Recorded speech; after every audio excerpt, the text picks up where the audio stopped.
If you're a language lover or just someone who's ever wondered about the oddities of everyday speech, then you absolutely need to hear the bizarre and surprisingly fascinating story behind why your trousers are called a pair of pants. It's one of those little quirks of English that we all take for granted. But once you start thinking about it, it's hard not to get a little obsessed. Think about your morning routine for a second. When you get dressed and reach for your pants, you're really only grabbing one single item, right? It's not like you're picking up two separate things and putting them on one after the other, yet we all say a pair of pants, as if we're talking about shoes or gloves. It's a little linguistic mystery hiding in plain sight right there in your closet. So why the pair? Are we all just bad at counting? Not quite. The answer is actually rooted in centuries of fashion history, and it's a story that takes us back to a time when getting dressed was a lot more complicated than it is today. Back in the day, think medieval Europe and even earlier, trousers weren't made as a single garment. Instead, they were actually constructed from two completely separate pieces of fabric, one for each leg. These were known as hose or pantaloons, and each leg was its own individual piece. Imagine having to tie on each leg separately every morning. You'd literally have to fasten one piece to your right leg, then another to your left. It was a bit like putting on two long socks, except these went all the way up and were often tied or fastened at the waist. It might sound a little silly now, but back then, this was the height of practicality and style. Of course, as you can imagine, this was super stylish for the time, but also super impractical. It took time, effort, and a bit of coordination to get dressed. Eventually, some clever tailor, maybe tired of all the tying and untying, had a brilliant idea. What if we just sew these two pieces together down the middle? Suddenly getting dressed became a whole lot easier, and the modern pant, as we know it, was born.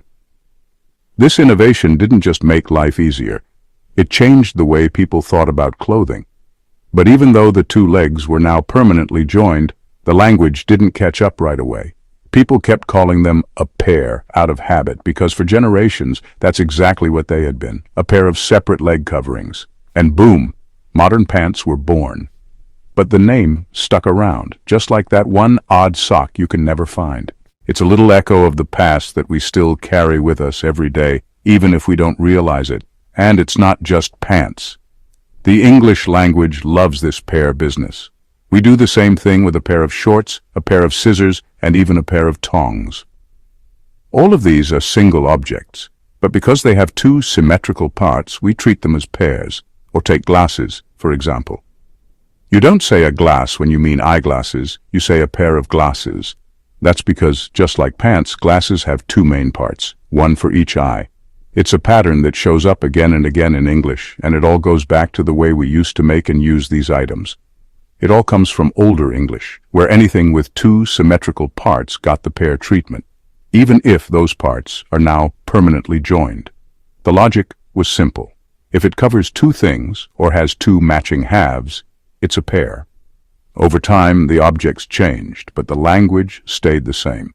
This little quirk is a perfect example of how language evolves more slowly than the things it describes. Even as technology and fashion move forward, our words often lag behind, holding on to traditions that no longer make sense in the modern world. But that's part of what makes language so fascinating. It's a living record of our history, full of odd leftovers and delightful surprises. So next time someone asks why you say a pair of pants, you can tell them it's a nod to fashion history and a little quirk of the English language.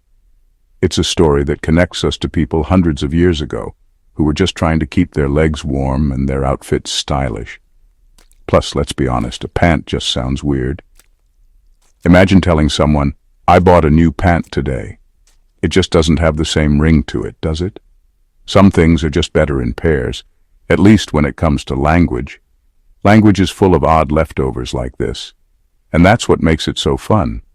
Every time you use a phrase like a pair of pants, you're participating in a centuries-old tradition, whether you realize it or not. It's a reminder that words have stories, and those stories are woven into our daily lives. So wear your pair of pants with pride, and maybe, just maybe, appreciate how much easier they are to put on these days. Next time you slip into your favorite jeans or trousers, Take a second to remember the long, quirky journey that brought them, and their name, to your closet.